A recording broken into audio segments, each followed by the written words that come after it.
Berbagi pengalaman olahraga samsak menggunakan media samsak sebagai partner olahraga dengan keadaan samsak berayun yang menuju ke darah kita, secara otomatis telah melakukan pelatihan dengan speed yang agak tinggi. Sebab gerakan tersebut didukung oleh beberapa faktor, antara lakukanlah gerakan berkali-kali dengan posisi pertama awal benar dibantu oleh tidak goyah, arahkan ke badan samsak telah tepat,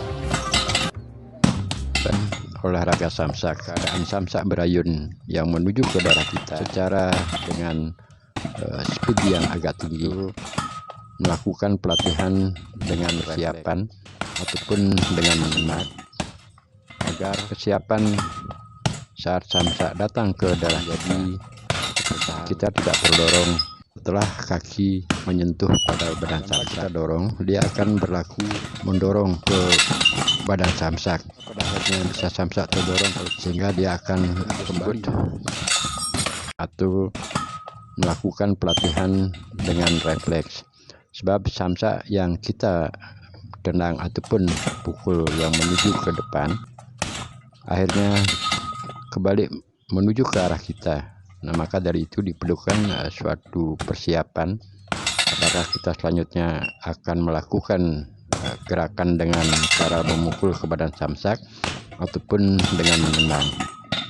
Nah, teknik-teknik tersebut perlu kita simak agar kesiapan saat samsak datang ke darah kita itu benar-benar menjadi pertahanan, agar dorongan samsak setelah mengenai sasaran baik dengan gerakan kaki ataupun pukulan, kita tidak terdorong olehnya atau oleh beratnya samsak yang menuju ke darah kita. 4 gerakan lurus ke depan sebaiknya itu yang dilakukan untuk dapat memberikan peluang persiapan akan melakukan gerakan selanjutnya dengan gerakan lurus ke depan badan samsak, sehingga hanya kita akan berhitung kedatangan samsak dengan timing gerakan atau jurus yang kita akan keluarkan, apakah dengan cara sedikit menangkis ataupun melakukan gerakan menggunakan pukulan ataupun tendangan. Beberapa video yang telah saya unggah di YouTube dengan melakukan gerakan sedikit memutar, termasuk juga gerakan lurus, arah kaki yang menuju ke samping, serta gerakan lainnya, itu diperlukan beberapa teknik atau cara agar kita tidak terdorong oleh kedatangan samsak, apalagi setelah kaki menyentuh pada badan samsak.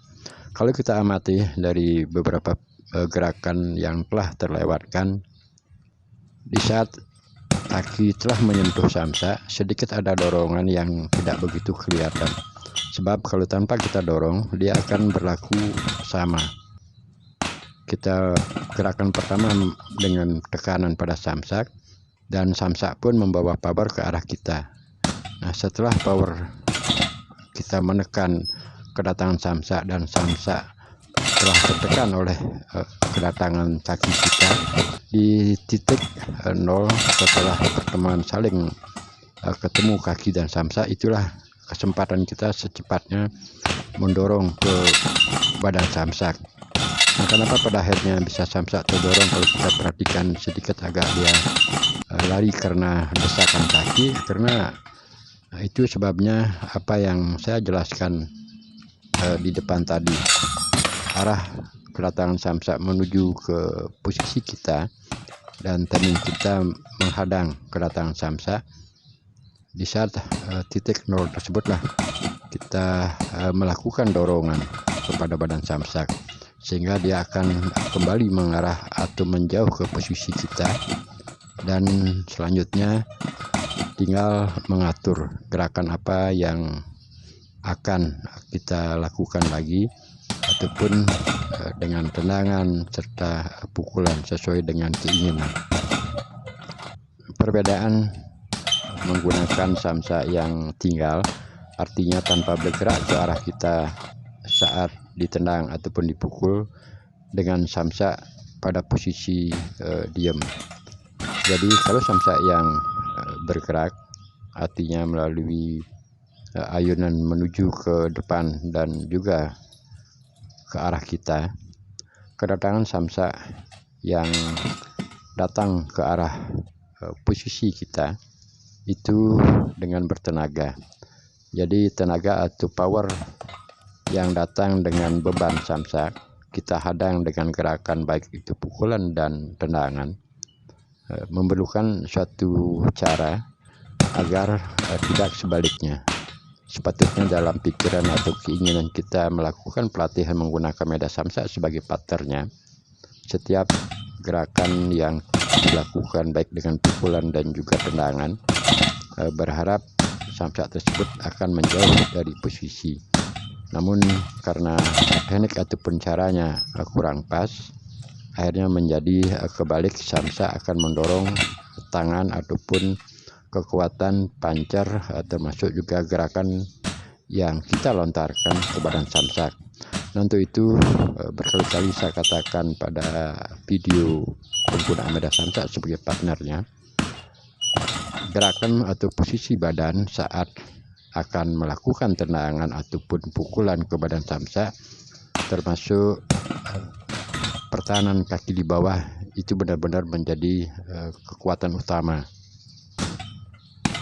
Hal tersebut sangat membantu ketika kita akan menendang, mendorong, termasuk juga perhatikan gerakan tersebut. Nah, dan begitu kaki kiri saya mengenai badan samsak, sedikit agak diam karena kekuatan samsak datang ke darah kita telah terpotong oleh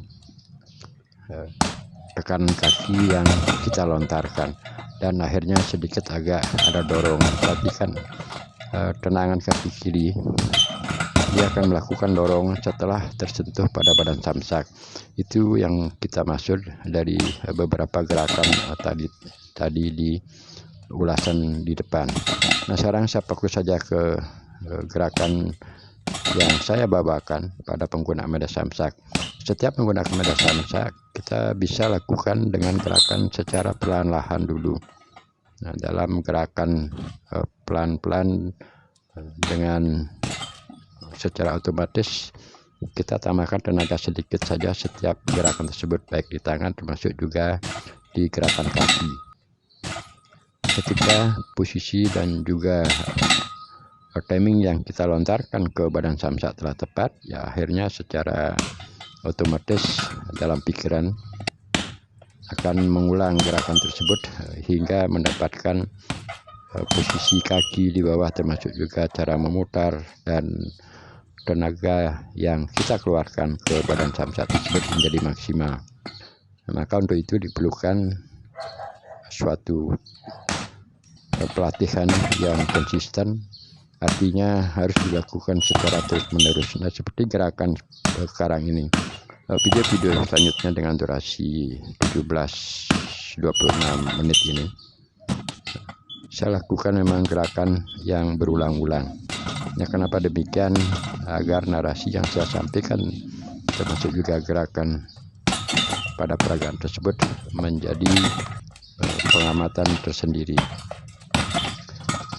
Untuk dapat melakukan 4 gerakan pada peragaan ini, apa yang saya jelaskan atau katakan di depan tadi, begitu samsak datang ke arah kita, sedikit agak mendorong ke badan samsak, yang tujuannya supaya samsak agak lebih lama datang ke posisi kita, yang tujuannya kita dapat mempersiapkan gerakan selanjutnya.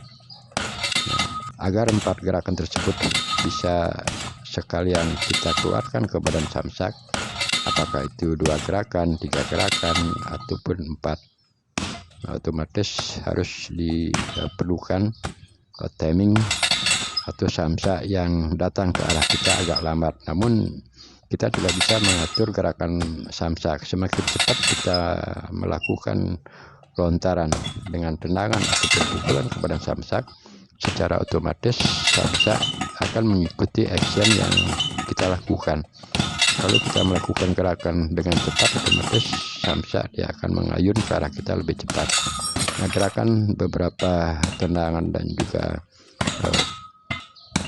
baik tendangan yang terbalik ataupun tendangan yang menuju arah lurus, apalagi mengkombinasikan sekali 4, ini saya lakukan berulang-ulang.